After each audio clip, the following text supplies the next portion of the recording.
set, Eric? Yes, we're all set. Good evening and welcome to the June 22nd, 2020 meeting of the Goffstown Select Board. First order of business is the Pledge of Allegiance. Will you please join me in the pledge? Pledge allegiance to the flag of the United States of America and to the republic for which it stands, one nation, under God, indivisible, with liberty and justice for all.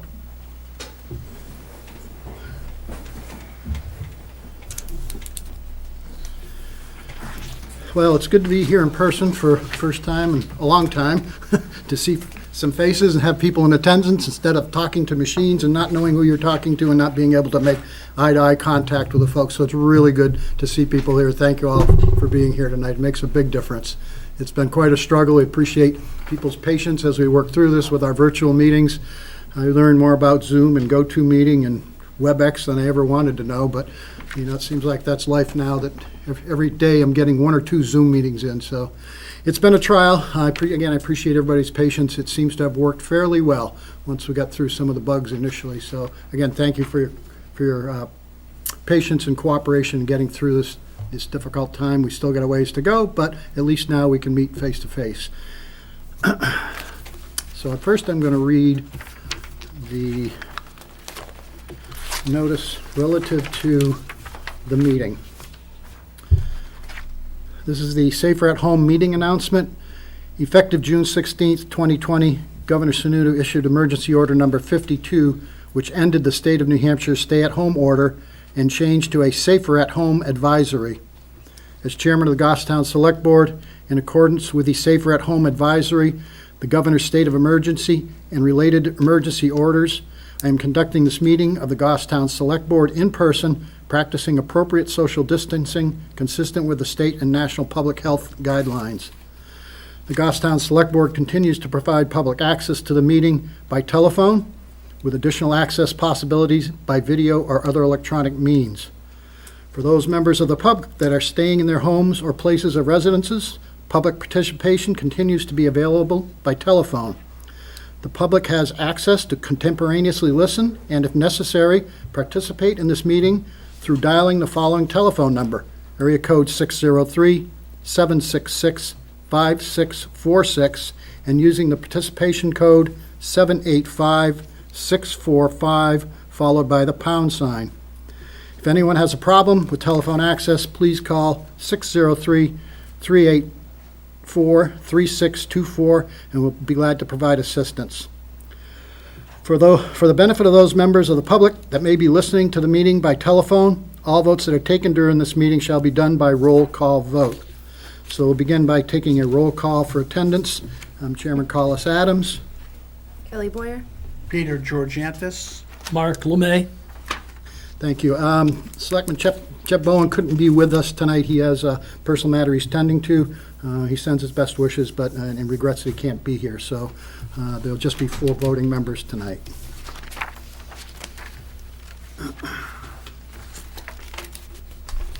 Next order of business, a proclamation. I have a proclamation to read. Happy to read. It's a proclamation from the town of Goffstown. Whereas a proclamation is a means whereby the town of Goffstown may honor the dedication of those individuals who serve the town, and whereas Douglas A. McKernan, a.k.a. Doug, was born and raised in Goffstown and graduated from Goffstown High School in 1970. And whereas during Doug's student-teacher year in 1974, he was asked to step in and help lead the Goffstown High School band. He was then offered the position of band director for the Goffstown Junior-Senior High School that fall, and has served in this capacity for the Goffstown School District since that time, providing enjoyment to the town with nearly 5 decades of Halloween and Memorial Day parades.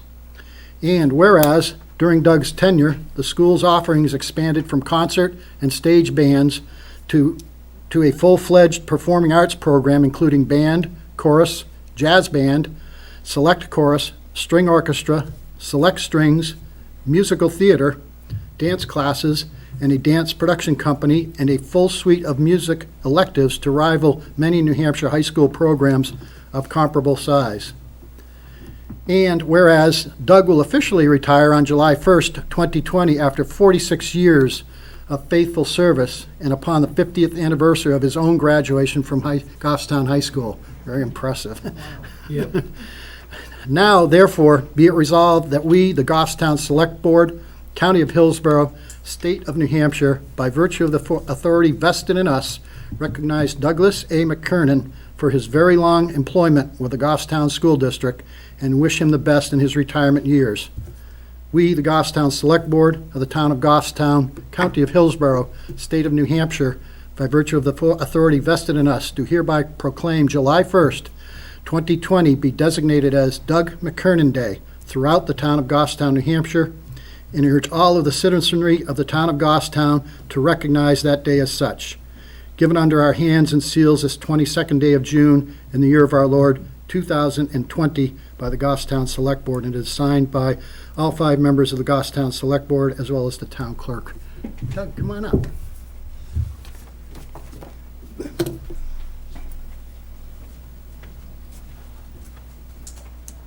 Thank you, sir.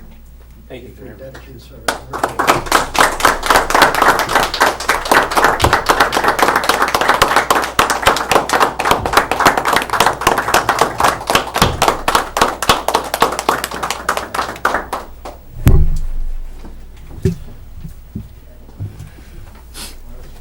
Thank you once again, Doug. That's very impressive and a wonderful, wonderful service you've provided for many, many decades to this great town. We certainly appreciate it. Thank you for everything. Thank you. I was in the band with him. Way back. Yeah, is that right? Yeah. Next item on the agenda is the acceptance and correction of the minutes from June 8th, 2020. They're public and non-public minutes. I make a motion, we accept the minutes of 6/8/2020, public and non-public. Thank you. Motion made by Peter. Second. Seconded by Mark. Any discussion on that motion? I think we have to do all these by roll call. I vote yes. We'll just go around. Yes. Yes. Yes. So motion passes 4-0-0. Are there any announcements? I have one. Oops. And public comment. Yeah. So I'd like to read the following, which I received from Dave French.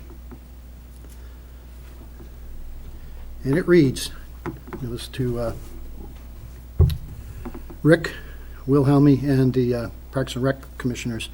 It says, "Dear Rick, Aaron, and Commissioners, on behalf of myself and my family, I want to thank all of you for your continued support in continuing the legacy of the Gallop, the Goffstown Gallop. I know that you know how much this event has meant to me on a personal level. The honor of having this event named after me is so very humbling and meaningful. I want to thank Rick and Aaron on their efforts in what has been a truly a very different year for all of us. The Gallop has always brought back runners year after year from all over. They enjoy seeing old friends and sharing those friendships. This year's event will obviously be different, but I know people from as far away as Florida, Georgia, and Arizona plan on running the 5.2 miles. This year, to mark my 70th birthday, no comments please, he says, Barbara, his wife, and I will be walking the course. Heather will be doing her run in Florida, but Steve will be coming home to run the actual course. Former Londonderry star athlete Mike Beeman, who won this event in the mid-1980s, will be participating from Georgia. Thank you to all of you for your continued good works for our community and continued success in support of our Parks and Recreation Department and staff. Sincerely, David, Barbara, Heather, and Steve French." This is very nice memo from Dave. Good work. Rick and your folks, thank you. Are there any other announcements folks want to share at this time? Thank you. It's 6:10, so it's now an opportunity for public comment. Is there anyone here who would like to make a comment at this time? Anyone on the phones there? There's no one on the telephone. Seeing none, we'll move along. Next is the town administrator's report. Derek? Thank you. At tab 6, you have your committee meeting schedule for the next 3 weeks. On Wednesday, HDC will be meeting at 6:30 PM. It looks like that meeting will be over at Grassmere Town Hall. Okay, got it. Thursday at 7 PM, the Planning Board. Yes. Next week, on Wednesday at 6:30 PM is EDC. That's normally handled by Selectman Bowen. If there's any change, I'll reach out to see if anyone else is available. And then, just a reminder that Town Hall is closed on Friday, July 3rd, in observance of Independence Day. And then on Thursday, July 9th, the Planning Board will be meeting at 7 PM. Good, I'm good. Dear- Mr. Chair, can I ask a question? Sure. I see the meeting for June 22nd, and then we have no two meetings for the next 2 weeks? Yeah. Correct. Okay. Normally, the board is scheduled for the second and fourth Monday of each month. So we've got a fifth Monday coming up next week, and then you have the first Monday in July. So that's where your next meeting is scheduled for July 13th. Thank you. So Derek and Kelly, I'll be away the week of July 6th, so Kelly, if you could just, Will you be back by the 13th? yes, Okay. thank you. Next page is your consent agenda. Under employee status reports, we have an AEMT step increase, call AEMT step increase, another AEMT step increase. And you have a firefighter 2 AEMT step increase, a firefighter 1 AEMT step increase, firefighter 2/paramedic step increase, DPW solid waste attendant, labor solid waste attendant. This is the reorg and open position that was approved at your last meeting. You have 2 new hires for 2 DPW laborers and also a DPW truck driver resignation.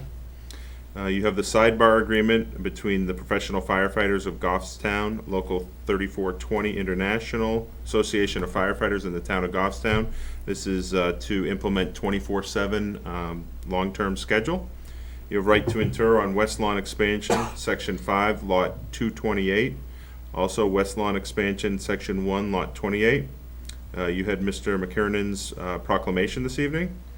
You have the July 1st, 2020 wage rates increases for all departments. These will be effective July 1st. You have a junkyard operator license renewal for Hebert's Junkyard. And then you have event permits for the Rotary Club Car Show on September 19th, 2020 from 9 a.m. to 2 p.m. on Parsons Field at the corner of Parsons Drive and North Mast. And then you have the Dartmouth Hitchcock Health Chad, New Hampshire East-West All-Star Football Game on August 1st, 2020 from 4 to 8 p.m. at St. Anselm College. I have a question. Sure, Peter. On the step increases, those effective July 1? Yes. So, okay, so those don't also turn around into the regular increases, that's just their increase, right? All the items under the employee status reports are for those call or part-time members. Okay. Whereas the ones under the July 1st, 2020 are your full-time, union and non-union, full-time and regular part-time employees across all the departments. Okay, then the second question is DPW truck driver resignation, did anybody do, or is anybody doing an exit interview? I will confer with Director Adam Jacobs and make sure that Okay, gets done. somebody from outside of DPW, either you Understood. or Danielle. Okay, I'll reach out to Adam. If that's okay with everybody. I Oh, that's think fine. Yep, that's Yeah, fine. That's always Yep. prudent, yep. Anything else? No other questions? I'll do- That's it for the consent I'll agenda. do the motion to accept consensus gender as presented. Motion's been made by Mark, Second. seconded by Peter. Any discussion on the motion? I'll call the roll. I say yes. Kelly? Yes? Yes. Yes. Motion passes 400. On your next page, you have assessors' recommendations. You have veterans tax credits recommended for map 4, lot 90-1, map 8, lot 45-1, map 31, lot 6, map 2, lot 39-1. You have elderly exemptions recommended for map 3, lot 65H-6, map 6, lot 22-128, map 6, lot 22-14, map 14, lot 62-5, map 17, lot 136, map 16, lot 29, map 14, lot 62-10. You have a report of timber cut and a timber tax warrant for the tax year 2020, which is recommended for map 8, lot 50. And then solar exemption applications, which are all recommended for map 4, lot 87-5-3, map 4, lot 20-4, map 5, lot 45, and map 9, lot 58-26. Motion to approve the assessor's recommendation as presented. Thank you. Motion made by Peter. Second. Second by Kelly. Any discussion on that motion? I'll call the roll. Yes? Yes. Yes. Yes. Motion passes 400. Thank you. At your next page, you have CIP vehicle replacement. This is bid specs for 2 DPW dump trucks that are presented by the DPW director. This is for a 6-wheel dump truck and a 1.5-ton dump truck as well. The recommendation is to advertise them, and then they would come back for the board for a decision at a future date. Question? Yeah, Peter. We had talked about earlier, potentially having to use some CIP money towards budget. So we wouldn't okay, what you're saying then, by coming back to us, is we wouldn't okay any purchase until we've decided what we're gonna do with that? Correct. This is to Would put. these be the targeted vehicles, you think? These are these are the ones that you would be putting out to bid so we could get pricing on them. At some point in the future, the board will need to determine on what you think is an appropriate tax rate, even, I guess, well in advance of what is normally tax rate setting. The voters of the town approved, I believe it was let's see, got my notes later on in my report on so the voters approved a 45-cent increase on the tax rate. Two of those cents are Crispin House and Main Street, and the rest is in the operating budget. So it would be up to the board if you wanted to reduce that either through use of fund balance or if you were going to delay purchases of any CIP. I know that the police chief is getting ready on his police cruisers, so he can continue with that. So department heads are looking for guidance on that. But right now, this is just to put the advertisement out, and it would come to a future board meeting to actually follow through with the purchase. So you're just looking to us for approval to advertise the bids. Yes. That's all we're Which- doing. That's all we're doing right now. Okay, which doesn't mean that we're approving it. That's we're right. just- Go out and get bids. Yeah. Yes. Yeah. Yep. Any questions from board members on this? We all I set, make a Peter? motion, we go ahead and post for bids. Thank Post the you. bid. Thank you, Peter. Motion by Peter. Second. Second by Mark. Any discussion on the motion to advertise for bids? Seeing none, call the roll. I say yes.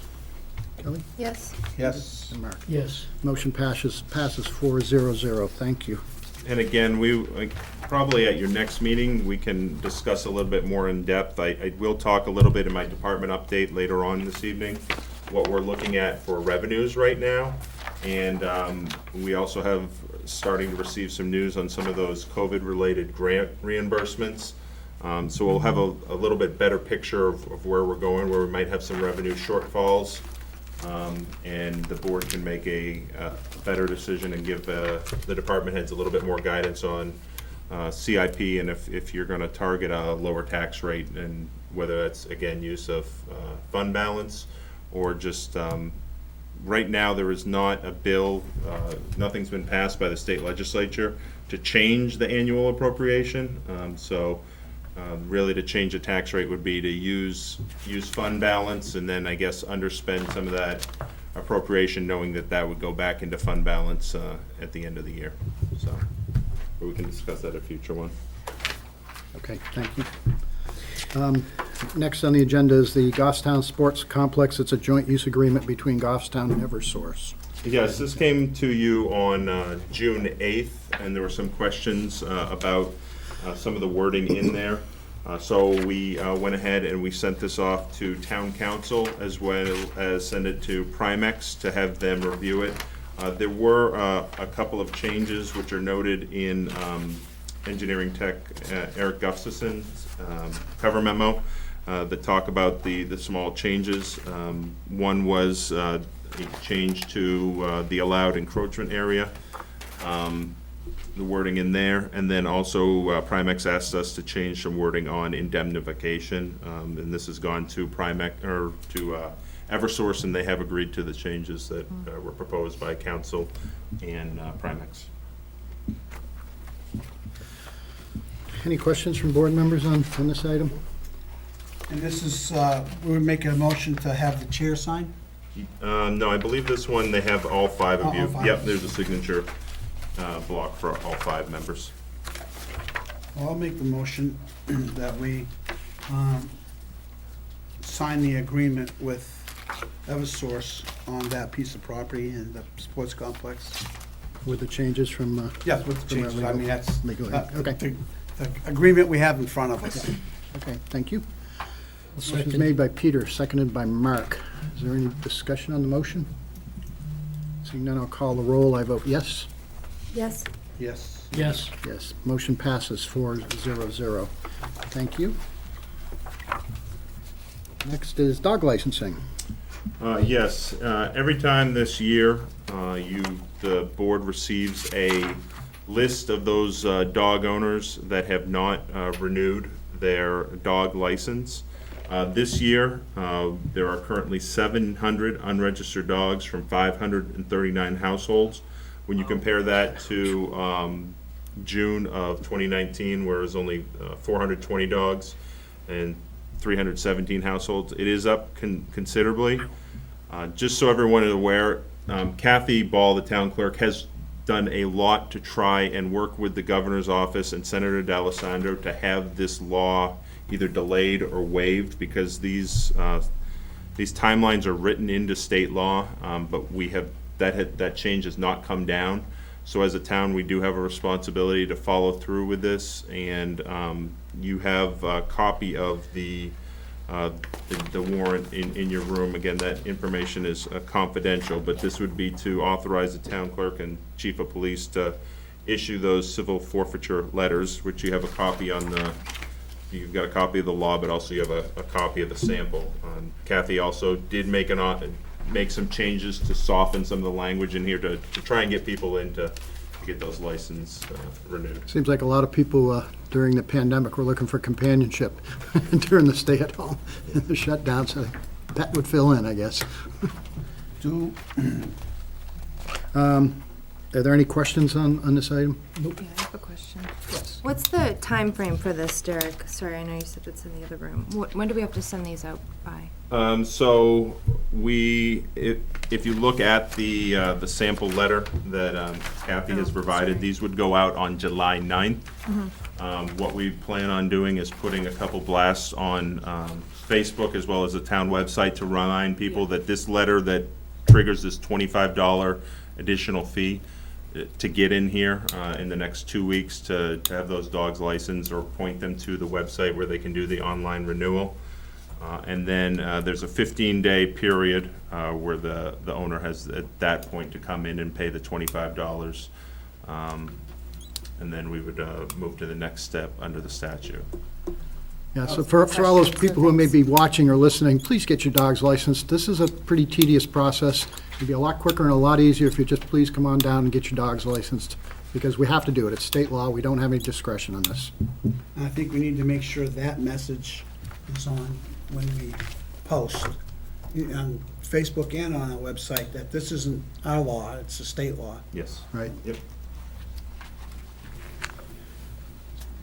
Okay, do we have a motion? I'll make the motion that we go ahead with the town clerk's recommendation on the dog licensing. I'll second. Thank you. Motion made by Peter and was seconded by Kelly. Is there any discussion on the motion? Seeing none, I'll call the roll. I vote yes, Yes. Yes. Yes. and that motion passes 4-0-0. Thank you. Next is the Dependent Care 2020. Yeah, the next 2 items I'd ask the finance director Okay. and assistant town administrator Danielle to come up and talk about. Great. Hi, Danielle. Good evening, everyone. Okay, at tab 6G, we're looking at a couple of changes we're requesting for the FSA Independent Care Program for 2020. We have a January to December plan year, and the IRS has made a few changes that are unprecedented. So we're asking for permission from the board to move forward. A couple things new this year are highlighted below that don't require your approval, and that is that the carryover limit that was approved to be $500 has automatically increased from the IRS to $550 for this plan year. Additionally, they have added items to the over-the-counter list of eligible items, so the people don't need to get a prescription for over-the-counter medications. So those are both automatic changes. The changes that we are requesting this evening are changes in relation to increasing or decreasing your election amounts, which typically you can only do if you have a qualifying event. They have authorized, the IRS has authorized that this can be done in relation to COVID, but it's up to the governing body to set the limits as to how many changes per household, whether there's going to be any special enrollments. And we recommend that we hold a special open enrollment for folks who may not have been on the plan before. That is part of the IRS recommendation. And it would be to have them join if they want to. There have been some changes where perhaps an employee had an FSA or dependent care through, their spouse, and maybe a job change or something has occurred that they would choose to be eligible at this point. Also, since additional items are now covered that weren't before, they may want to increase, or if programs and dependent care programs were canceled, they may choose to decrease. So we're recommending that we allow 2 changes per employee that is outside of the regular qualifying event. And that would allow people to make a change up or down anytime through the remainder of the plan year, but all of the changes have to be prospective. They cannot go backwards. So money that they've already put in, they have to utilize. So are you saying, when you say 2 plan changes in a calendar year, It's- which would be actually 3, right? Or is it 4? No, it's 2 changes in the remainder of this calendar year. All right, that's what, I wasn't sure. I thought you were talking about in the future. Kelly? Thank you. So what would the open enrollment period be? 30 days from when we post it. Okay. To allow employees to come forward I'm if sure they'd you'll like to. communicate that it only goes till December, so that Yes. their deduction amounts will be dependent based on that for the rest of the year. not Yes, the yep, 26 based on the typical- remaining right. payrolls. And the Um, last payroll of the year does not have a deduction, because it's that 53rd week. Yep. And then, is there a way for documentation purposes that we can put some sort of qualifying event tied to COVID so that we can Yes. track those changes? Okay, perfect. Yep. The Health Trust has requested that we actually write COVID as the event reason under Okay, other. great. I think that's it. That's my only questions. I'm good with this. Yeah, I'll make the motion. Anybody else? No, before we go there, anybody else? Any questions on the presentation? Okay, thank you, Kelly. I'll make the motion to authorize the finance director to hold a special open enrollment for 30 days to allow eligible employees to enroll in the town's flexible spending and/or dependent care programs. Furthermore, I motion that we allow all participants to make up to 2 prospective amount changes during the remainder of the plan year as recommended. Thank you, Kelly. I'll Second by Mark. I just have one thing, Question? current plan year, is that right? Yep, it says for You the said plan year, remainder. I just want to make sure it's the Nope, I current. said remainder of the plan year, during the remainder of the plan year. So a motion by Kelly, a second by Mark. Is there any discussion on the motion? Seeing none, I'll call the roll. I vote yes. Yes. Yes. Yes. Motion passes 4-0-0. Thank you. And then the next item, Danielle. Yes, at tab 6H, we're looking at a revised motion that's been requested by our bond counsel in regards to the TAN motion made at your last meeting. They have included that second page you see there is to be a full, what they're identifying the document to be called a vote to authorize. And it goes through all of the specific details and language that are required by both federal IRS, and various state laws in regards to TAN notes. And the summarized motion does include to have a copy of this as part of the minutes officially. So they're asking that you revise the motion that you made last week to make sure we encompass all the needed parts. So what you want us to do is you want us to make a motion to revise the motion that was made last week to move that the vote, entitled vote to authorize 5 million tax anticipation note for fiscal year 2020 be approved in the form presented to this meeting, and that an attested copy of the said vote will be included with the minutes of this meeting. Is that what you're asking? That's correct. Okay, that was the motion. And they, they did add paragraph 3, and that's where it includes the request the board had made to not have any draws made off the TAN until we come forward at a meeting to request it. Before we go there, could you just briefly explain, for those who may be watching and listening, what a TAN is, a tax anticipation note, because it's got a big number attached to it? Yes. Yes, a tax anticipation note would be, in this case, a revolving account that the town would apply for in case of a shortfall in cash flow and revenues throughout the year. And it would allow us to borrow funds against the bond to make our working capital payments, payroll, operating expenses. And then we would On an a- repay them at the end of the But it's the on an term. as-needed basis. As needed, yes. Thank you. I'll second Peter's motion. Okay, we've had a motion made by Peter and a second by Mark. And this is just to clarify, just to everybody, it has to be done now before, so we could, done by what, September 1st? Was the deadline?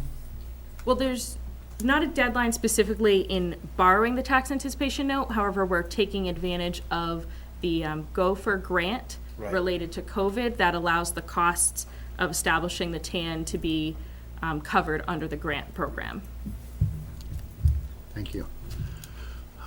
We had a motion and a second. Is there any just further discussion on that motion? Seeing none, I'll call the roll. I vote yes. Yes. Yes. Yes. The motion passes 4-0-0. Thank you.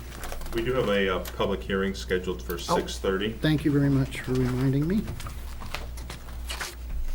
It is 6:30.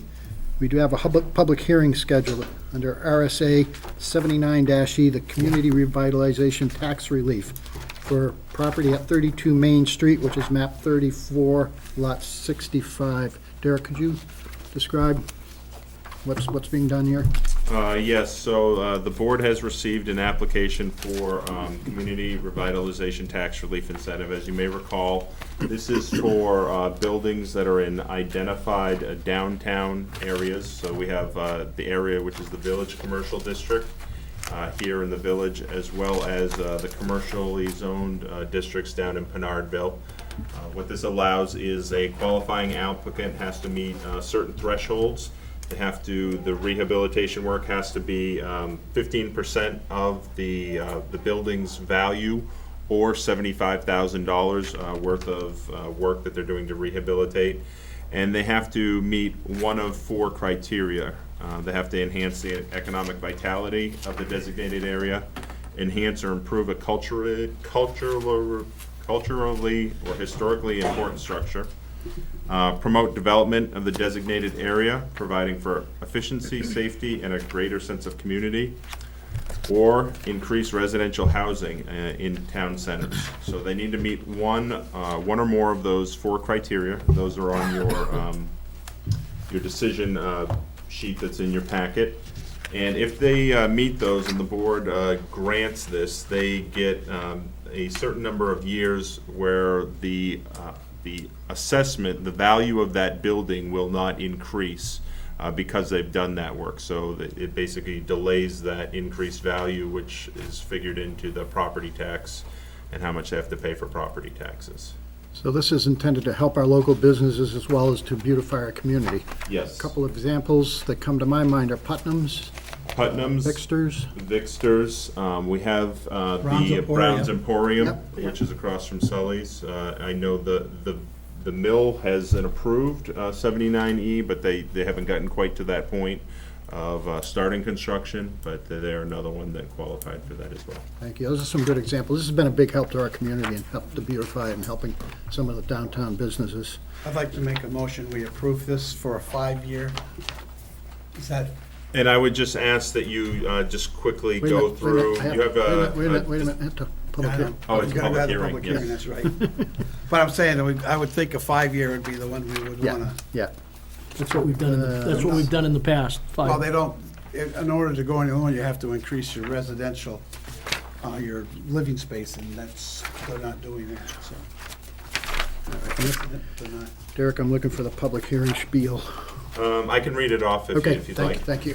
The purpose of this public hearing is to accept public input and vote regarding a RSA 79-E Community Revitalization Tax Relief application submitted for proposed development of the 32 Main Street property, which is located at tax map 34, lot 65. Thank you. So you would open the Yep, hearing? so I'm now going to open up the public hearing for anyone who'd like to comment on this. Is there anyone here who would like to comment? Now is your opportunity. Derek, is there anyone on the line? There is. I'm going to unmute whoever's on the telephone. If you wish to be heard on this public hearing, if you could just identify yourself. Good evening. Who do we have with us? Is there someone on the line who'd like to be heard on this? Jennifer? No, it isn't. No, it's a different number, so. No? Can't, nobody there? There is somebody Okay. there, but So one last time, is there somebody on the phone who'd like to comment? Now would be your opportunity. Okay, we're going to move on. Seeing none, I'm going to close the public hearing.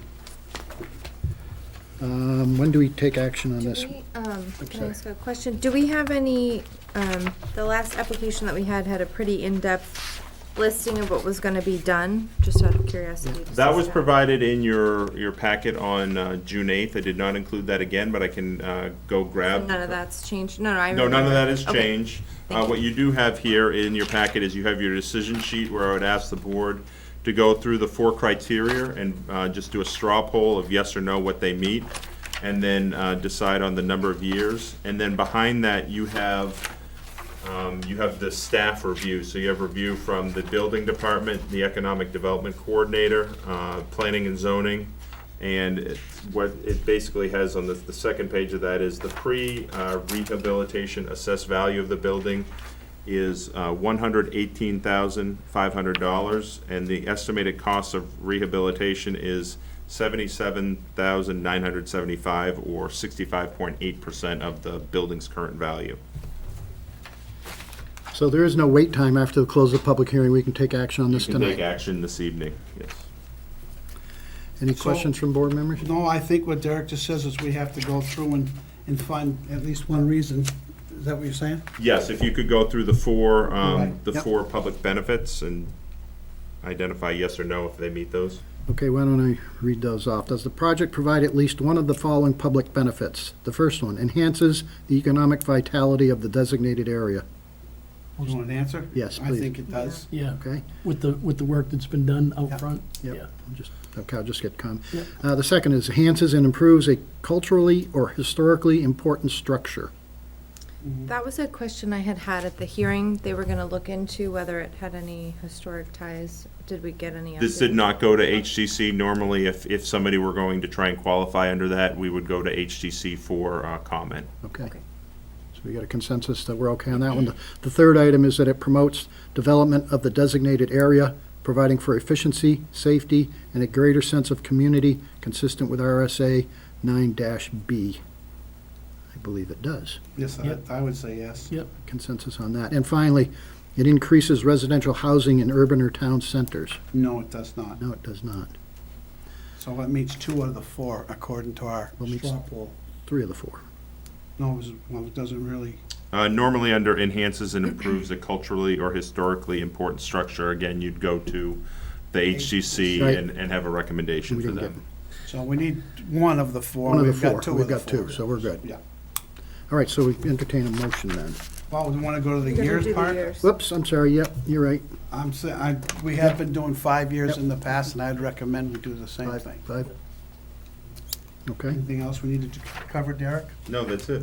I make a motion, we approve the 79E for a 5-year period for 32 Main Street. I'll Thank you. second. Motion by Peter, seconded by Kelly. Is there any discussion on that motion? Seeing none, I'll call the roll. I vote yes, Yes. Yes. Yes, and the motion passes 4-0-0. Thank you. Next is Goffstown Public Pools. Yes, so this is the final, Come on up, Rick, just to sit up front in case we have any questions. so this is the final item in, under the town administrator's report.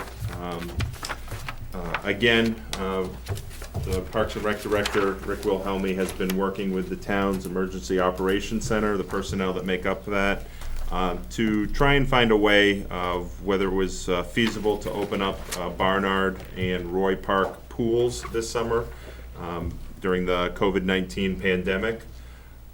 Those pools have not yet been open. They are normally opened after mid-June.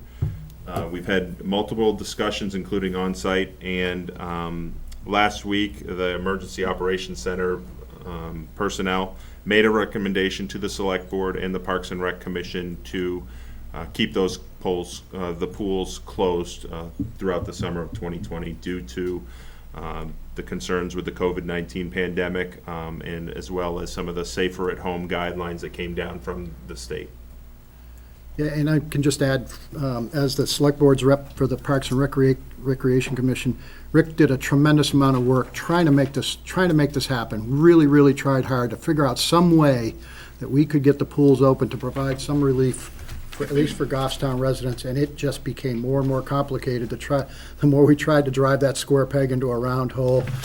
So based upon all of that, and the Parks and Rec Commission's recommendation to the Select Board not to open them, and especially the EOC's recommendation not to open them, it only makes sense that we go along with those recommendations. But I just want to let folks know we're watching out there, because there's been a lot of chatter on social media about it. We tried. We really, really tried, and we just found it was in the best interest for the health and safety of Goffstown residents to leave them closed for this 1 year. We'll get by this 1 year. Next year, we hope we'll all be swimming again, happy and cool. So Rick, thanks for all your work on that. The EOC, we took that under, really careful consideration and spent a lot of time discussing it. And we, like Derek said, we actually went out to the pools and tried to lay something out and look at ways to do it. And it was just, when you start thinking about even the management of it was getting out of hand, so. Yeah, I want to let folks know, a lot of time and effort went into this by a lot of people from many different aspects of town government, and we tried our best, and we just couldn't come up with a way to do it. So I hope everybody understands and can do the best they can. You still have to run through sprinklers for this year. Slip and slide. I just have one Yes. thing to ask, Mr. Chair, that maybe we could add some context to. I was monitoring the discussions on social media, and one thing that came up a lot was the question about Goffstown's openness, that we don't require residency for pool usage. And I thought it might be something good to clarify in this context of the grant money used and why we don't limit to Goffstown residents only. I know we've talked about this before, about why we don't allow Yeah. that, and why that wouldn't have been a solution to this. Yeah, there's been a lot, limiting there was a lot of debate on that, because portion of the funding to construct the pools was federal funding, and if it is federal funding, you can't close it and limit it to Goffstown. But that debate still rages, because other people would say, that's not true, yes, you can. There's ways around it. Yeah. You have to not, if you say it's for residents only, you still have to block out a 2-hour block or whatever time frame that would be open for non-residents as well. So that's kind of how you can work through it. There are ways to work through that, but for many, many years, yes, that was the notion. That it, Yeah. We ran into this issue with the waterfront at Glen Lake and the boat ramp, because we used Fish and Game monies, which were federal dollars, to build the boat ramp and the boat parking area. So what we did is we left the ramp open 24 hours a day, but restricted parking to only those who had resident stickers on their cars. So we found a way to work it in that regard, and I bet we can find a way to make this happen as well. Anything else on that issue? I guess I would only ask that, again, this is a recommendation of the EOC, which has also been, the Parks and Rec Commission also voted. need a vote. It would be a vote by the select board to Right. I'll make close. the motion, we close the pools with the recommendation from the EOC and the Parks and Rec Commission. We close the pools for this year. Thank you. Second. Motion made by Peter, seconded by Mark. Is there any, and the motion is to close the pools for this year, keep them closed. Any discussion on the motion? No. Seeing none, I'll call the roll. I vote yes. Yes. Yes. Yes. The motion passes 4-0-0. Thank you. Let's see. Now, I think fire chief's up next. yeah, Tab Yep. 8, you have department updates. thank you. Again, as we've made this transition back to in-person meetings, I kind of advise department heads, unless you have a business item that you really feel strongly about coming in, it might be better to not attend so we don't have as many people in the room and we can maintain that social distancing. So not all department heads are here, and that's the reason why. Yeah. You're always welcome, but you're not required to be here if you don't have something on the agenda. Mr. Chair, is Yeah. this something in the context of having them provide us updates that we'll continue to do moving forward Yes. for the, okay, Yeah. just clarifying, thank you. That's the intent. So first, we're going to start with Chief Allard from the Fire Department and the EOC. And you have, by the way, these are in your packet, so you can follow along. Good evening. Good evening, Mr. Chairman. Good evening, members of the board. Just a few updates from the EOC. So we continue to monitor our local and national information with regards to COVID-19 as it's ever changing on a daily basis. Our EOC team meets as needed. Right now it's bi-weekly. I think the last numbers I checked with the state had just over 5,500 cases and over 300 people have passed from COVID-19. So we're still really keeping an eye on that. From the department standpoint, right now we have one person that is quarantined at home. That's about halfway through that 14-day period. Our call volumes have dramatically increased over the last 3 to 4 weeks. We're kind of back to normal operations, so with regards to calls. And the last thing, we participated last Friday evening in the Goffstown's graduation. That's great. Us and the police department. It was great to That was great. show some support, and they did a fantastic job with that graduation. Yeah, So, thanks for doing that. You're very Thanks to all welcome. your crew. any questions for me? That's all I have. Anything for Chief? Keep up the good work. Yeah, thanks, Chief. Thank you very much. Okay, next we have, well, Adam was on here. You've got his report. I don't see him here. Is he on the phone? Is he planning on being here? or No, he was not planning on being here again. Just for the benefit of those people that may be watching, or those people that may be calling. DPW replaced the failing culvert on Wallace Road that you might have seen, the sinkhole that occurred there, as well as the culverts on Lesnick Road. Continental Paving is mobilized to Goffstown, is starting to pave many of the roads that are listed as part of their 2020 road work.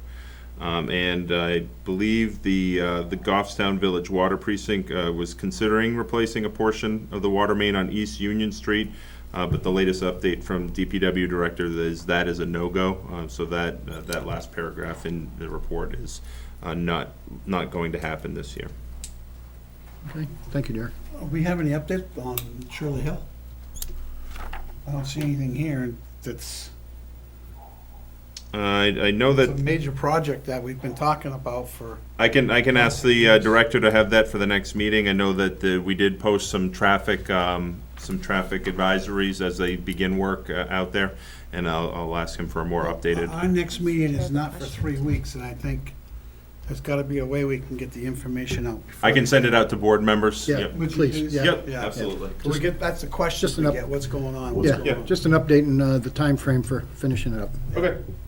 Mr. Chair, I have a Yes. question, please. Do we know if DPW has submitted cost, while the transfer station was not accepting payment for drop-offs, I know we had an increased amount of materials. Have we submitted for grant reimbursement for those associated fees? So, before Danielle speaks to it, we cannot make up for any lost revenues. Just for the cost of But the disposal, additional I mean. tipping, That's correct. Yeah, we cannot make up for any lost revenues. However, the additional tipping cost is something that we are going to submit to our gopher. And that submission is going to be later this month. Thank you. I got a Judging question. by the activity down there must have been a lot more tipping going on. There was more, yes. We're comparing we're comparing. this time to the same time last year. Yeah. And we have to give a 3-year history Yeah, to okay. establish those averages. Peter? When we originally talked about this, we were supposed to be taking down numbers from the windshields and then sending out bills. Did we do that? We have not received any billing information from DPW. I know That that was the there's, plan. So are we telling me we didn't follow that plan? I do have Director Adam Jacobs on the telephone, if you can unmute him. Good evening, Adam. Can you hear us, Adam? Hey, I can. Hey, folks, sorry, I was, sounds like 5 seconds behind, so I caught the tail end of talking about the original plan about tipping fees. Right, did we change that plan and we didn't follow it? How so? Sorry, I Well, missed I'm the asking- context there. Okay, our original plan was we were gonna just write down numbers and then send bills without any personal contact. Yes, that is still the plan. Okay. I collected the info. May or may not surprise folks to learn that we did not have a lot of identified commercial tonnage, so it's a shorter list. So trying to do a little bit more validation before I send it to finance, but it's a pretty short list as far as what's actually going to go out the door for an invoice. Okay. Good. And then Shirley Hill Road was another one, update on Shirley Hill. Yeah, Shirley Hill. So, since the previous meeting, nothing significant. I think the last time we had met, I gave the update that we got in there, did some of the shouldering loam seed slope work on the phase 2 section, which is the upper end near Wallace. We have, because Continental came on such a hair on fire here this month with all the roads. It's probably one of our busiest months ever for overlay, certainly of June anyway. We had to flex to support those work, so we sort of split the crew out to the winds to get some of the preparation work for that paving done. We had some mill and fill areas to take cold patch out, so these things eat up a lot of crew. So the last 2 to 2.5 weeks have been pretty much everybody into the winds trying to keep up ahead of Continental. In addition to the fact that we're shorthanded, as you know, with the postings that we've got out there. So the hope is later this week, we've got the second box culvert. The contractor's coming for that, so we're going to have a draft alert for that. And then we will be in there shortly thereafter to pick up the regular reclaim portion of. Right now, the all hands pretty much will be on deck, shouldering the several miles of road that just got paved over the last 5 or 6 days. And that takes a pretty good sized crew to get their crews to get those all those roads shouldered so they're nice and safe and back up the curbs before they get damaged. If somebody runs into the new curb when it doesn't have any backfill, it can damage it. Thank you. I got my questions answered. Good, thank you. Thank you, Adam. Enjoy your evening. Yeah, sorry about the delay, you too. Chief Serino, did you want to share anything with the board? Good evening, everybody. Good evening. Good evening. Glad to see everybody in person. Just really quickly, I'll be brief. Police department is doing very well. We're all healthy. We're all here, which is a good thing. This week, I'm planning on trying to open everything up to full capacity. All of our non-emergency crimes, we try to get back to responding in-house or into person. Still want to limit some of the external people coming into the building unless they're wearing masks. We've been letting our vendors come in now to help us out with some of that stuff. So we're doing really well. Everyone's doing really well and positive, and so Glad to hear it. far so good. Glen Lake's been busy. Got some Yeah, I'll update. So we'll see how that goes. But other than that, we've been doing what we can do Great. in the times we're in. Chief, I've seen some props on Facebook where residents are acknowledging your efforts at Glen Lake to make sure that we just have residents parking there. Have you seen an increase in? Are you kidding me? Of course he has. So I would Well, I know say. we do every year. I but would just wanna say know. that you're seeing people saying thank you for us enforcing the resident-only parking. I will tell you, the people that are from out of state are not happy that they're receiving tickets because they don't see why they need tickets. So I was just telling Selectman Janice today that I received a letter from a woman in Massachusetts who was not very happy she received a $25 ticket. So The some reason people, is, the reason is because you don't pay taxes here. Plain and simple. so I will certainly, I'm going to reach out to her. She left me her number. I'd like to just touch base with her, but we are seeing an increase. I will tell you, I think I said this before in some previous meetings, we are seeing an increase at Angels Point. We're seeing an increase surprisingly behind people's property on Shirley Park. We went there for one call where some people showed up with a cooler, kind of meandered down behind someone's house. We're at the lake. Were no problems when they were told it's not your property, it's private property. It's not just an open beach. They were really apologetic and left, but it took us a little time to get over there and talk to them. It was just a little bit surprising that people are getting ready to do what they can do to get in the water. The Angel Point situation, we're working with Eversource, but what we're seeing is people are parking at the rail trail spot, and they're walking down the trail, cutting into the woods, and using Angel Point. Unless Eversource really posts that pretty well, we're running into some problems. It sounds like it was a fight down there. We're not really sure how it went down, but other than that, there hasn't been really any problems on Angel Point, but this is what we're seeing now. So, but we're dealing with it. So we're still sending water samples to DES. We're taking the samples and sending them up to be analyzed. The health officer is still continuing on the same frequency that DES did. Yeah. If we get to the point where we get a sample that is too high, we will post the beach, and then he would resample the following day, basically following the same way that DES does. Yeah. So heads up, chief. So It may get worse before it gets better, because it's Sure. going to be, it looks like it's going to be a hot summer, a lot of fecal coliform probably forming. Sure. I got one question on the other end. Is there an update on the rail trail and what's going on down towards the Manchester end as far as, that's getting some pretty bad press down there, and are we doing anything? What are you asking? On So the rail trail. We are on there. We're on our bikes. We had another situation over the weekend where a person allegedly got ran over by an ATV in Manchester and then was highly intoxicated and walked into Goffstown and reported that. There's no evidence of any such accident, as we couldn't find a four-wheeler on our side, but there is some heavy traffic coming across the bridge. So we're down there, but of course, we can only be down there so much. But yeah, we're down there. It's getting busy. Is there other incidences? Well, I mean, there's All been that. photos and videos on kids carrying knives and all kinds of stuff, and I just don't want, I witnessed a few years, or last year, that Question after call? a kid with a gun running up the rail trail after Manchester was chasing him, so. Well, I would strongly urge anybody who knows that information or is seeing or hearing it, please call us so we can go down there immediately. But again, we are going down there when we can. The good news is we just increased our bike patrol. We're getting a couple more people certified on that. It's been taking some time because we're not allowed to, we haven't had any training for the academy. So, but the more we can increase our personnel on bikes down there, the better.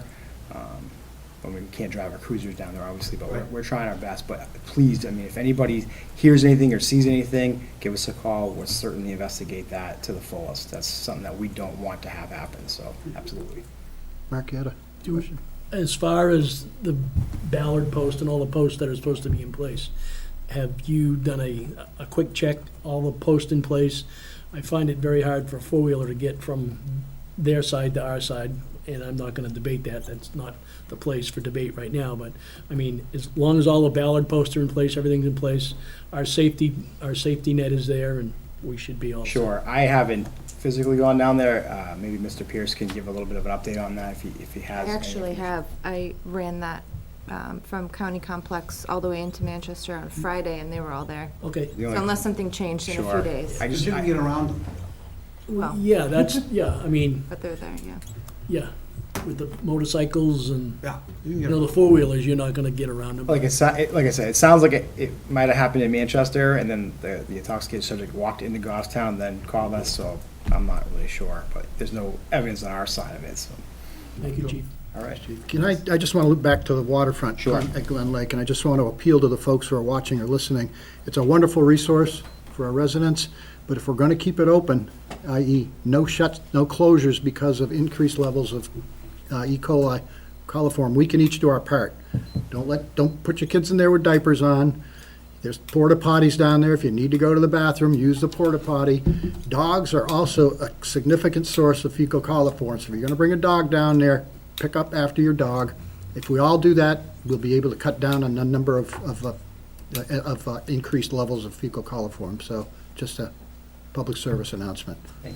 Mr. Chair, is that Yes. something perhaps Parks and Rec could take on putting out to the public, or is there an appropriate? I think that's a great message, and people may not think of those things. I would love to put that out there publicly by someone. Sure. We can Some- certainly put somehow. that. We can get a message out and remind people that it is a carry-in, carry-out facility. We ask people, everybody to take their trash with them, so I can work with Rick and Aaron on messaging. Pick up after your dogs, use the porta potties. I spent Saturday, I was over there for 3 hours on Saturday myself, and was walking around talking to the people.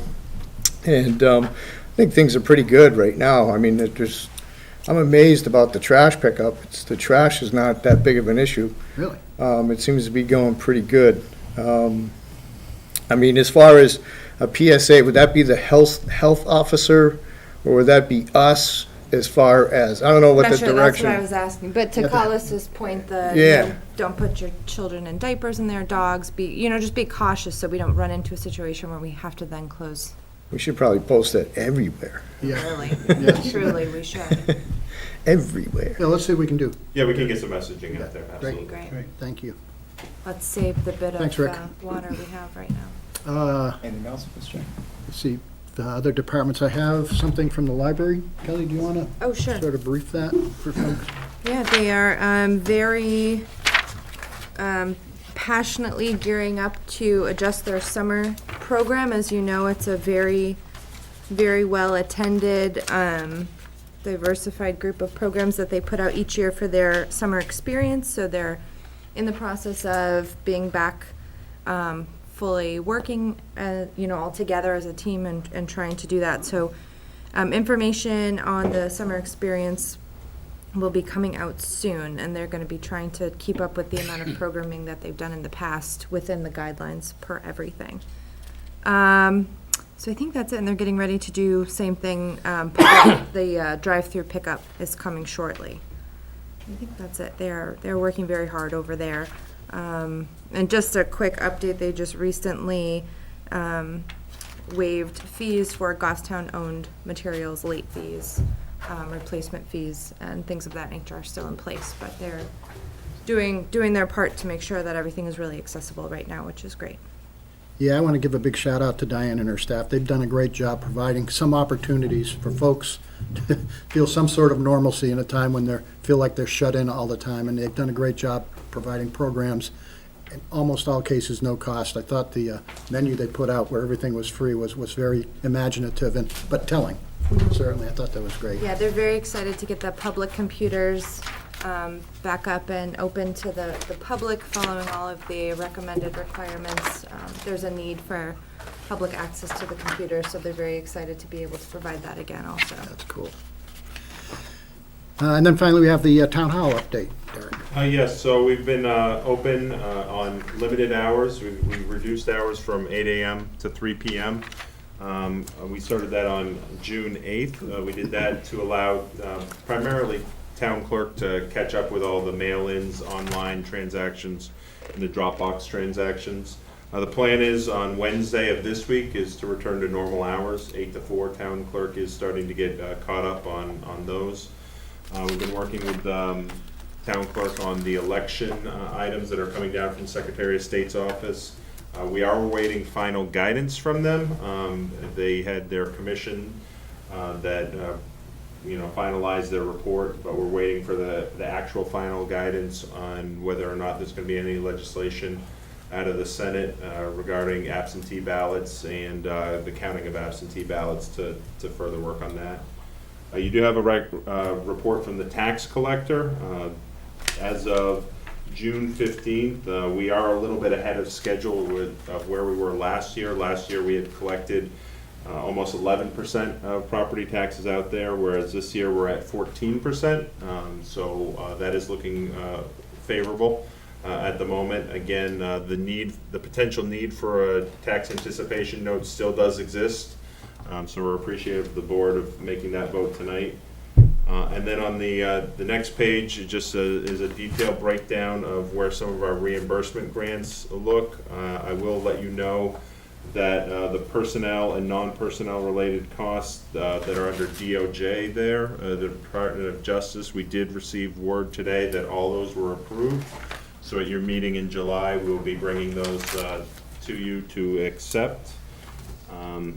And then on the revenue side, the motor vehicles are down from where they were in February, but they are still on the point. They are still on track where it does look favorable that we could get 100% of what we budgeted. We budget that line very conservatively, so even though there was quite a dip in April and May, we still do believe we can come in at 100% of that.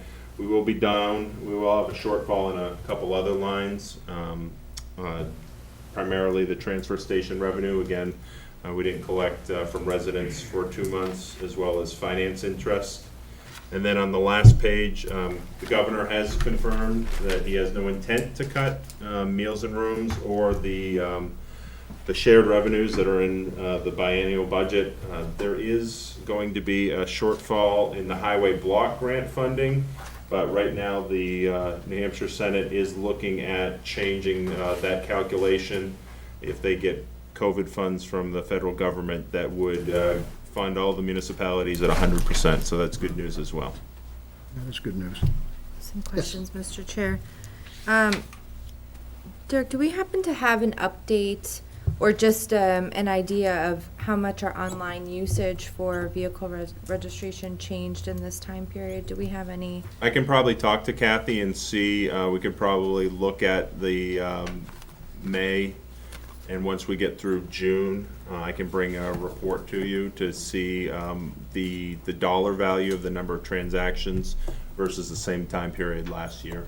We can look at that. And then do you think that it might be worthwhile to go through the changes or the guidance for the absentee registration and request options that sort of impact us or that would have an impact on us and potential budget lines? I know it's not fully complete, but it's kind of the first. We've been watching that closely. Okay. We've been watching that closely, and the state does have a pot of CARES Act money to put towards elections, and they've said the committee basically talked about them setting some of that aside for increased postage, but again, until the Secretary of State gives us that final guidance, we're a little hesitant to give you too much information.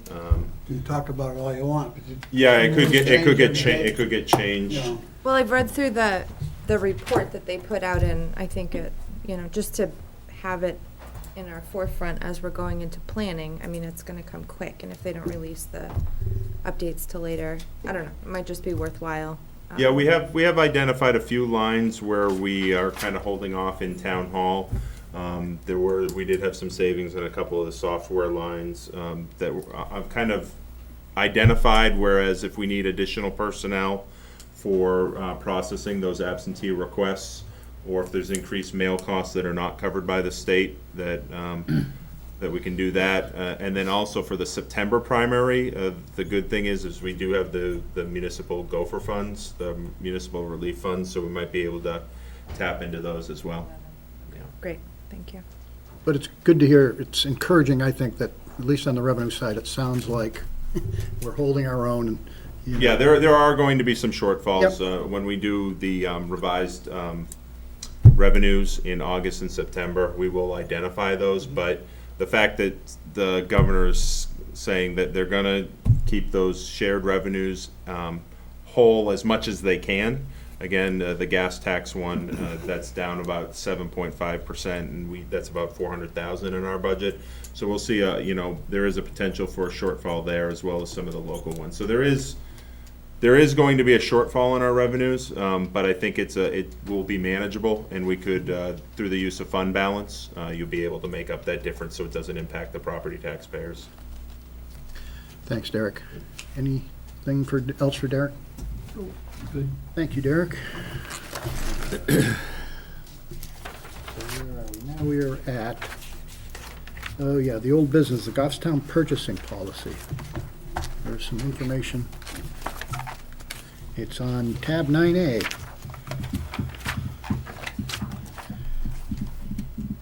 So Derek, can you walk us through the changes that were recommended by the staff? Yes, so at your Highlight previous stuff. meeting, there were some questions about developing a local preference option in here. But as we went through it, there were some suggested highlights that were done by Adam when he was the town administrator that we brought forward, as well as some items. We went through and updated all the attached laws that were in there as attachments and deleted anything that was not relevant. We did change from Board of Selectmen to Select Board throughout. We added some documentation requirements for purchase orders that has been recommended by the auditors. And we also changed the bid performance bond requirement to match the 2017 law change. So again, most of those updates, I guess the biggest one that's in there that is a change that is not due to a law is attachment A, which is right now, all departments need to do purchase orders for purchases for $3,000 to $9,999. This seeks to modify that to make the floor for a purchase order to $5,000 up to $14,999. And then sealed bid and RFPs the minimum amount would be $15,000 and up. So that's a recommended change. Why? Mr. Chair. I think, this was a change that was made in 2014, and we've seen an increase cost on some of these items where, especially with the $5,000 or the $10,000 threshold for sealed bids, it kind of limits us and delays, because we do have to prepare those RFPs and go out for them. This would still require the 3 quotes and to come to the board if we're going to use state bid pricing.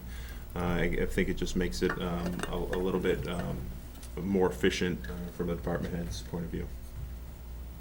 But as a select board oversight, does it challenge that at all? It doesn't, the major change is with that RFPs and approving those bid specs. So yeah, there is, I guess, that gap between 10,000 and 5,000, but again, we're not seeing a whole lot of purchases that fall within that. Most of our RFPs and bid specs are for large purchase of vehicles, or, facilities that go well above that. It's some of the other things that are kind of right on that threshold. Danielle, did you want to add something? Can I ask a Yep, question sure. first? Sorry. But that being said, we shouldn't have any amount that's in limbo, right? Everything would be included in, okay, thank you. And then to go along with what we were talking about, the purchasing orders, you added a comment in here that auditors regularly ask for proof that we're complying with the purchasing policy. Yeah, there is a require in there that when it falls into that purchase order requirement, but it's not a sealed bid, that departments get 3 quotes. And sometimes finance is having to chase those down from departments. So this is to kind of tighten that up and have them Okay. actually submit it with the purchase order request. Kelly, did you have anything Nope, else? that's right it, up thank you. Anybody else? Danielle, do you want to add anything? Don't have to, just opportunity. Okay, thank you. And then I did provide a sample for what the city of Nashua uses for their local preference. It really only applies when they're doing requests for bids and requests for proposals. I also provided a copy of the town of Merrimack, what they have for their local vendor preference. Again, this is for when it comes down to sealed bids. I have reached out to town council to see if they have any advice on a local preference policy. They are working on it, but I don't have a solid answer back from them on that. Again, this would only apply for when we go out for sealed bid, not necessarily for purchases made on a regular basis by departments. And I believe that was one item that might have led to this discussion. So you're seeking some legal guidance. I am seeking legal guidance, just so we don't get into a point where, Okay. we get in trouble. I know with a lot of the federal grants, we have to follow federal guidelines, and those local preference policies would have to go out the window, but Did you get any indication as to when we might get a response back on? they've been very prompt with their responses, so I'm hoping that I would get something this week. So given that I don't see there's any urgency to this, I want to table this until we get some feedback from them, so we have that information at hand. To be honest with you, Mr. Chair, I'm still a little concerned about the limits too. I mean, that's our job. I mean, that's this board's job to watch that. I mean, Yep. if it was a town manager form of government, well, that'd be a little bit different, but we're actually the end user, so. Yep, I agree. Okay, Just for clarification, Chair, if I could. Sure. When you say you're concerned about the limits, Selectman Georgianis, can you elaborate? Because the limits for the purchase orders are not changing as far as the board's oversight. It's the limits as to when they have to go to RFP or get the PO. Exactly, that should go to RFP, that's a purchasing policy, and, you could, by not doing the RFP, you may not be getting the best deal for the town. So this secondary, the sealed bid limit, not so much the first line, is it? The increase from 3,000 to 5,000 on the minimum for a purchase order, that's something that had never gone to the board. It just required the 3 quotes, and so it had the same requirement. So why would we change it? Because we're seeing more and more bills come in after the fact for regular operational costs that are above that 3,000, and then we're backtracking. We're actually doing the process in reverse, where we get a bill, and now we have to go out and try and find quotes, but they're really, it's just a paperwork process at that point where the work is already done. So what I'm hearing you say is, we're not following the current policy. The problem is for items that are coming up that are regular items, such as, say, refilling an inspection of the fire extinguishers. We have to do that, and that they don't know how many items are gonna have to be refilled each year. It depends on the expiration dates and all of that. So they can't go out and get quotes ahead of time. It depends on, at that moment during the inspection, how many are empty or whatnot. When that happens, and that's what we're seeing a lot of, is departments come forward, they now have a bill for over the 3,000, maybe it's only 3,200, but it's over the 3,000, and now we're saying, well, you have to create a PO after the fact before you can pay the bill. You have to go out and get quotes, but the quotes are dated long after the service has been completed, and it's kind of backwards. So we were looking to increase that, and the federal limits are, and the NHGFOA and GFOA limits are all well above the 5,000 limit, so we thought maybe it would make sense to just eke up the very bottom of the limit. The circumstances that you gave me just now could happen at any limit. They could. So, I mean, just changing the limit doesn't automatically gonna fix the problem. So if you have a limit of 5,000 and something comes in at 5,200, you're doing the same thing. Yes, but the difference is we were looking at our history of where it's happening, and it's happening in that 3 to 5 range. Once we hit 5,000, it's usually not just happening on its own. It's more of an item that they knew in advance and went out and got their quotes and created the process following the purchasing policy. But when you change that policy to 5,000, they'll do the same thing. You won't know, they won't go out for bid or for the 3 quotes or whatever, because They won't have to. And then when it's supposed to be a $4,500 project and it ends up being a $5,200 project, you're in the same situation again. All you've done is you've just expanded the amount of money, the oversight on that amount of money. Danielle, would it be possible to get how many times that's happened, since you said you were doing history on it? I can gather some information on that. And what is that gonna do? Tell us that they're not following the policy? Yes, but if it's happened once How- in the how much past a problem year, it is, yeah. I don't think that we need to change it if it's happened one time, but if it's happening Yeah. a lot, then Well, then they're not following the policy. I'm aware of that, but that's what I'm saying. I want to know how much of an impact. Would you suggest we move the goal line because they're not following the policy? No, I'm not suggesting anything. I just want information. But Kelly's just asking for some data, and I think that's reasonable. I think that's something you can probably accommodate, can you, Danielle? Yeah, I Okay, can- great, thank you. I think that's a reasonable request. Okay. Anything else on that? We've tabled. Then we're back to, so now we're at the draft ad hoc committee charter, which is in front of you. It's this one. It's got the blue highlighting on it.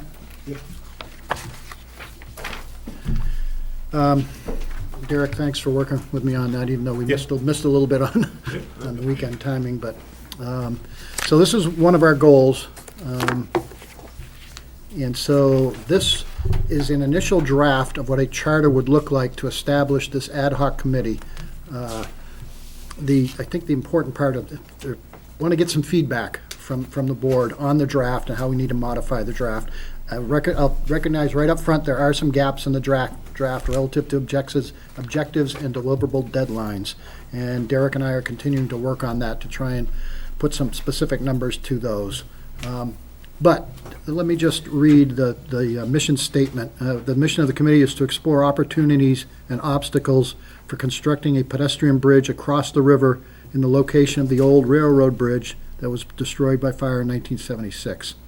So quite simply, to rebuild a bridge there for a number of different reasons, and that'll be part of the ad hoc committee's charge and work, is to identify those opportunities and obstacles, including costs and everything else, and engineering and everything else that's going to go along with it. It will be a big project, there's no question about it. We don't have to start from ground zero. Manchester went through this exercise not that long ago. In fact, it was 2016 when they built the bridge that connected the west side of Manchester over to Goffstown. You can go online, you can find the as-built engineer drawings, so it's all there, it's all laid out. The information is available. I did reach out to, it was Hoyle Tanner who did that engineering work for that bridge. I did reach out to someone who I worked with for many, many years at DS, Joe Ducharme, who heads up the environmental group at Hoyle Tanner Associates. I left him a message on Friday, and I'm hoping to hear back from him shortly, just to pick his brain about what went right, what went wrong, what to look out for. You know, just some pointers on what, again, how to smooth out the process. So you've got the draft in front of you. If you could take some time to look it over and make some comments and suggestions, that would be most appreciated. Part of what I'd like you to look at is the composition of the ad hoc committee. Right now, it's proposed in this draft to be 9 members, so that we keep it an odd number for voting purposes. There'd be 1 representative from this board, a representative from the Economic Development Council, 1 representative from Conservation Commission, 1 representative from Goffstown Main Street Program, 1 representative from, I got the Conservation Commission in here twice. Does that change the number? 4, 5, 6, 7, 8. No, it doesn't change the number, it's just a duplicate. And then 4 members from the community at large. The suggestion is that perhaps the 4 members should be split. The 2 of the members should be property owners and 2 business owners. Again, that's just a recommendation. Yes, Kelly? So I had a question about that. Is that within a radius? I know of location and proximity to where the bridge would be. I know when we did the lakefront, we did property owners on the lakefront and then just perpetually at-large members. I'm open to suggestions. I don't know if that impacts anything. There's really not many homeowners that would be, unless somebody on Mill Street or, Yeah. you know. I think, in my opinion, it's really the business owners that I think are Yeah, want to I hear agree from. with- I agree with that. So you got the Conservation Commission on here twice, Right, right? right, but I don't So think can changes- can you put maybe a member from the rail trail? Well, David's here, so we're going to assume he wants to address the board. Unless I think there's some background information. Did you pass out for folks that didn't? Yes, there is, behind the Oh, draft I didn't see it. charter, Okay, thank there you. are Yep. two documents that have been Yep. provided. Yep. But I mean, as you got We that on would- twice, that would be an extra We enough would need person. an additional to make 9. Yeah, you need one more person if you eliminate one of the Conservation Commission spots. I Yep. can help that. Still, I'm sorry? I can help. He's on that. volunteering already. Come on up, David. Thank you. And thank you for being patient and waiting through the meeting, but Well, I thank the chair for letting me speak to this ad hoc idea of chartering a committee. For the videographer, occasionally I'll be making reference to a graphic, and I'm not sure if the camera can pick that up adequately, but that's the one I'm speaking to. I'm David Pierce, 21 Mill Street, and I like to provide some comments concerning the chartering of an ad hoc committee to study the feasibility of a bridge over the pedestrian bridge over the Piscataquag River, which, as the chair said, utilizes the former railroad corridor, which is now the Gulfstown Rail Trail. I've been before the board several times in my capacity as an officer in the Friends of the Gulfstown Rail Trail, but my board of directors is neutral for the present time on the concept of a bridge. So I'm here speaking for myself, not our board of directors. So prior to your consideration this evening or in future evenings on chartering of a committee, I'd like to share some facts with you about I've gained over the years with my responsibility to help in the design and construction of the rail trail. First, the proposal has been brought to you by the Economic Development Council. I'm pleased the council has done this, that they see a restored bridge as offering economic benefits to the town. But that concept is not entirely new.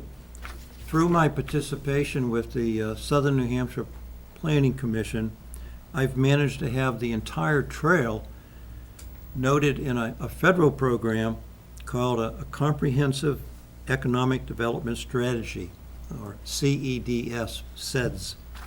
And this is a program, federal level program run by the Economic Development Agency.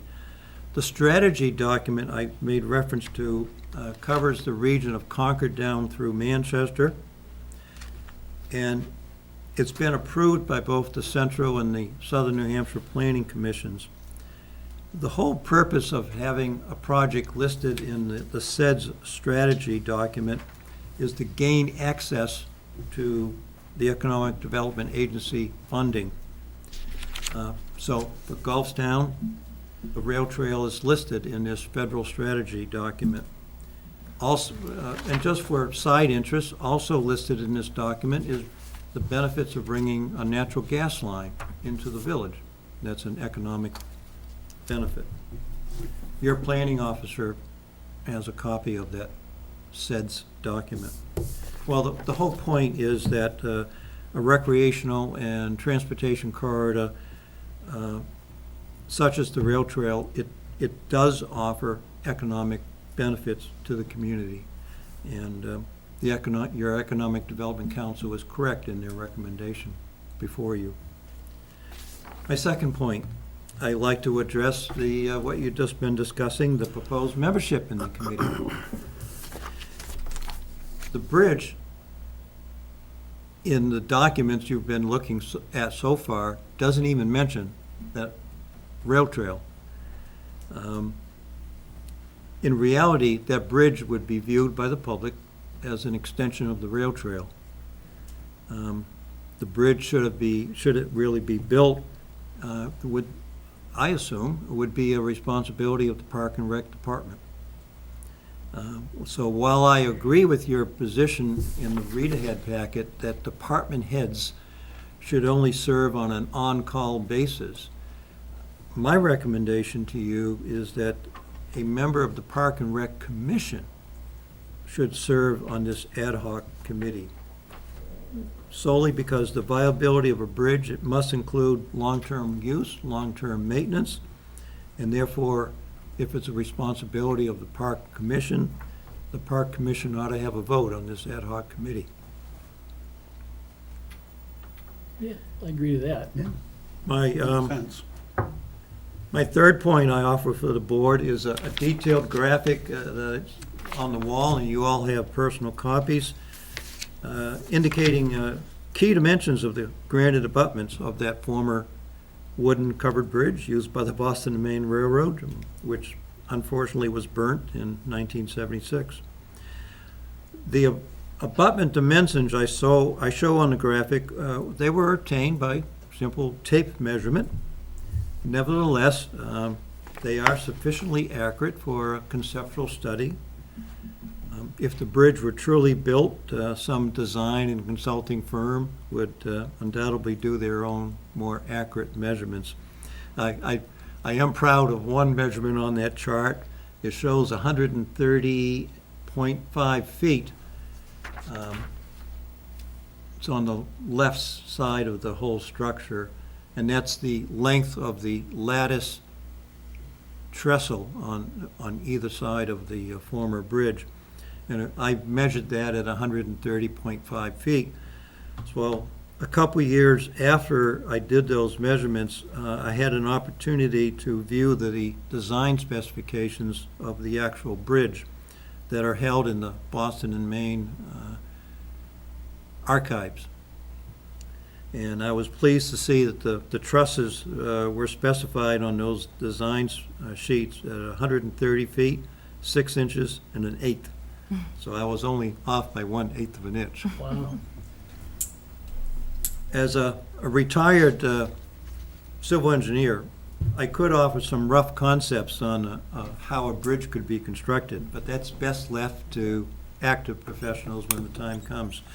Nevertheless, my bottom line recommendation is that the existing abutments, and specifically the area between the abutments, which is, I'm referring to the areas here between the abutments, have great utility for a future abutment of a modern bridge. And the important thing is that having the soundness of those abutments, the granite abutments already there, would greatly lower the cost of any future bridge construction. I would expect one of the first things that we would do would be have an engineering analysis done of those abutments to determine what load carrying capacity they have. They're surprisingly sound, but a modern bridge could actually have a modern abutments, a bridge seat further back.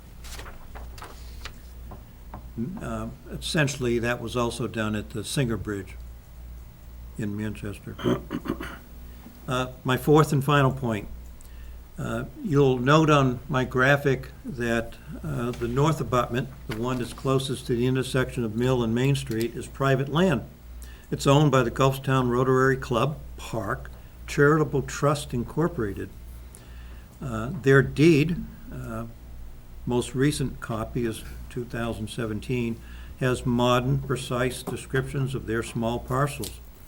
So I've given you a second graphic that overlays their parcel on top of how that intersection appears at Mill and Main.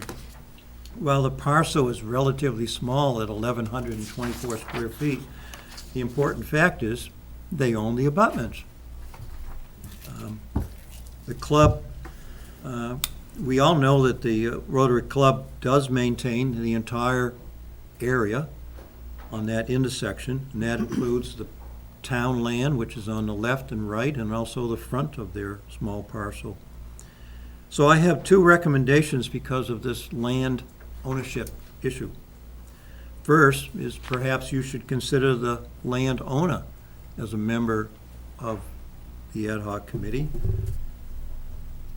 Because I've served on the board, there may be some legal issues that you want to consider in doing so, but I would probably suspect that landowner would be attending these public meetings.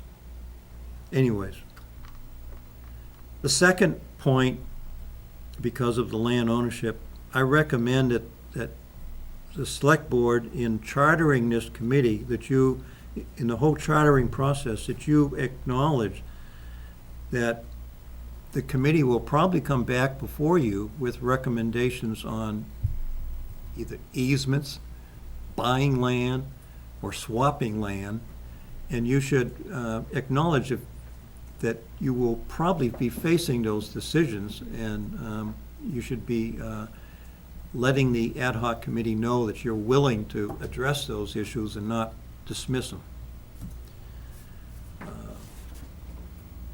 There's also perhaps issues concerning waiver of liability, because if the bridge is emptying into private sidewalks before they get to public sidewalks. So anyways, I thank the board for hearing my concerns relative to chartering an ad hoc committee to study the feasibility of a pedestrian bridge. Thank you. Thanks, David, Thank appreciate you. it. Thank you. So I've heard some good things. Thank you, David, that's good information.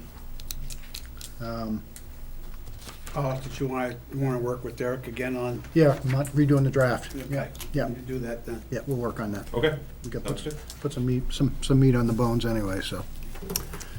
I don't We'll be in think- touch. I'm not hearing anybody say they're against doing it, I mean, Well, it's no question it's gonna be a big project, and it's gonna require input from a lot of different people. David has identified a few more, rightfully so, the Rotary Club and others, I mean, so, we'll take that information into consideration when we redraft the charter. Any other comments from the board on this? All right, thank you. All right, where are we? I think that was it, wasn't it? an action made. Oh, yeah, action matrix, of course. Yeah.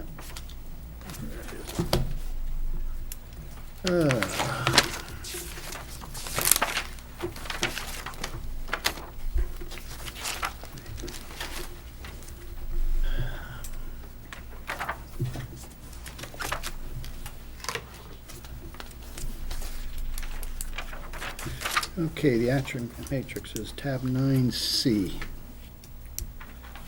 First ones were the changes to personnel plan and communication strategy. I'm still working on those. Yeah, we don't have any recommendations. We did create a repository, so hopefully all the members received the link to the Dropbox that has all the employee policies that we started uploading. We did that 2 weeks ago, so we do have those online for you to start looking. Then town hall staff will start bringing recommendations forward to the board. Good. And then we'll roll that into our goals as well, so Yep. make sure we're consistent across that. Let's see, grants. So I propose that this is the State Council of the Arts Moose Plate Grant for the curtain restoration. Yeah. I propose we take this off the action matrix for the time being. We're working with the State Council of the Arts to move this forward to fiscal year '21 for the state. All indications are that they have no problem with that, and we're just waiting for the final approval on that. So the work would actually be done in June of 2021. Whereas it was planned for June of this year. Okay. Thank you. And then on the vehicles and equipment, we had 3 pieces of equipment. All 3 are scheduled back today. Yeah, they were all They're all scheduled back? to be back today. Are they back? I did not confirm with that. I will check on that, and I can email members on Okay. that. All righty. Is there anything else on the matrix that folks want to add or take off or make recommendations on? And I Great. did include a copy of your 2020 goals, just with Yeah. an update of where things stand as we've been working through those Yeah, things. thank you. All right, so we have a non-public, is that correct? I have a public comment. Oh, yep, our second public comment period. Is anybody here now who'd like to make a comment to the board? Now would be your opportunity. This is the second public comment period for this meeting. Anyone on the No, phone? there's no one on the telephone. No one present, no one on the phone, so, Make a motion, we go into non-public under RSA 91-A:3, 2B hiring. thank you. Motion made by Peter, Second? second by Kelly. Do a roll call, I vote yes. Yes. Yes. Yes. Okay, so the motion passes. We are going into non-public. Thank you all for joining us this evening. Appreciate you taking an interest in our meetings, and it's good to be back in person. We're going to go into non-public session now, so have a good